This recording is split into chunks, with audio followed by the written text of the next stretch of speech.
रायगड, महाराष्ट्रासह देश विदेशातील ताज्या बातम्या पाहण्यासाठी मॅक्स इंडिया लाईव्ह चॅनलला सबस्क्राईब करा आणि बेल आयकॉन दाबायला विसरू नका.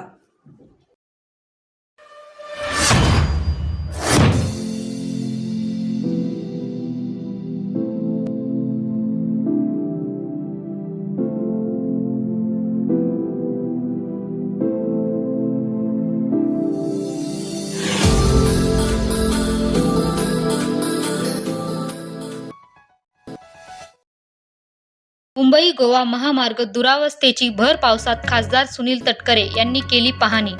जनतेचे प्रश्न तक्रारी जाणून अधिकाऱ्यांना उपाययोजना करण्याच्या दिल्या सूचना.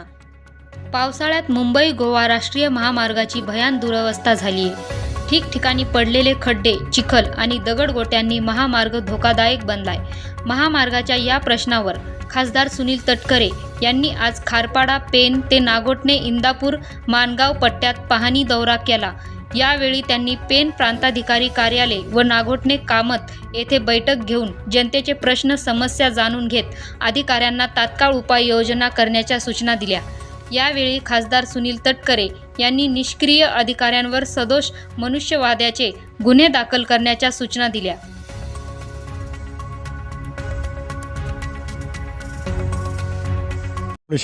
सालामध्ये आलेल्या पुराच्यामुळे एक वेगळीच परिस्थिती त्या कालावधीमध्ये निर्माण झाली होती. आता त्याने जी काही व्यवस्था केली ही, कारण रोहायला जाणारा सगळा मार्ग इथून असल्यामुळे त्यांनी इथे फ्लायओव्हर घेतलं. ती वस्तुस्थिती बरोबर ती आहे. फक्त एकच तांत्रिक दृष्टी आहे की ज्या ठिकाणी पूल वरसगाव हद्दीमध्ये गेल्याच्यानंतर संपेल तिथेसुद्धा पिलर असावे, जेणेकरून पाण्याचा निचरा इकडे तिकडे व्यवस्थित होऊ शकेल. न झाल्यास भरावाच्यामुळे पाणी पूर्व बाजूला मिळण्याची शक्यता आहे. मी आता त्यांना सूचना दिलीत की जशी ग्रामस्थांनी मागणी केली त्या पद्धतीने व्हावं. आता काम सुरू असेपर्यंत रोहावरून येणाऱ्या गाड्यांना असा वळसा घालून जे काही फिरावं लागतं, त्याच्याऐवजी आमदार आदितीने सूचित केल्याप्रमाणे किंवा ग्रामस्थांनी सरपंचांनी मागणी केल्याप्रमाणे इथे आता मधला रस्ता, थोडासा पाऊस कमी झाला तर मधला रस्ता तो करतील आणि इथून वाहतूक त्या ठिकाणी सुरू होतील. अपेक्षा असे की दीर्घकाळ या रस्त्याचं काम रेंगाळलं होते, वस्तुस्थिती काय नाकारता येत नाही. आज आपण पाहिलं तर खारपाड्यापासून मी पाणी दौरा सुरू केला.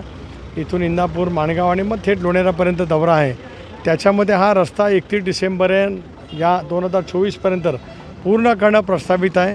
अशा वेळेला नागरिकांचं सहकार्य मिळालेलं आहेच. संयमसुद्धा खूप मोठ्या प्रमाणावरती दाखवला. परंतु ठेकेदार आणि विशेष करून नॅशनल हायवेकडून जेवढ्या गतीने काम व्हायला पाहतं तेवढ्या गतीने झालं नाही.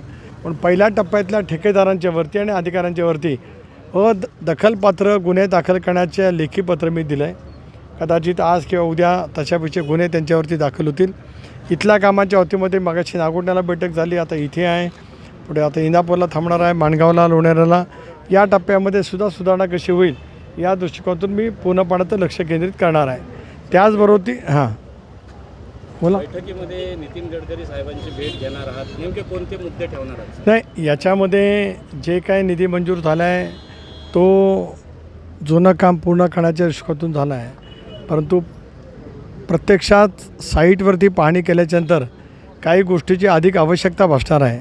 अशा वेळेला तो निधी जो अतिरिक्त लागेल त्या निधीची मागणी गडकरी साहेबांच्याकडे करणं अत्यंत आवश्यक ठरू शकेल.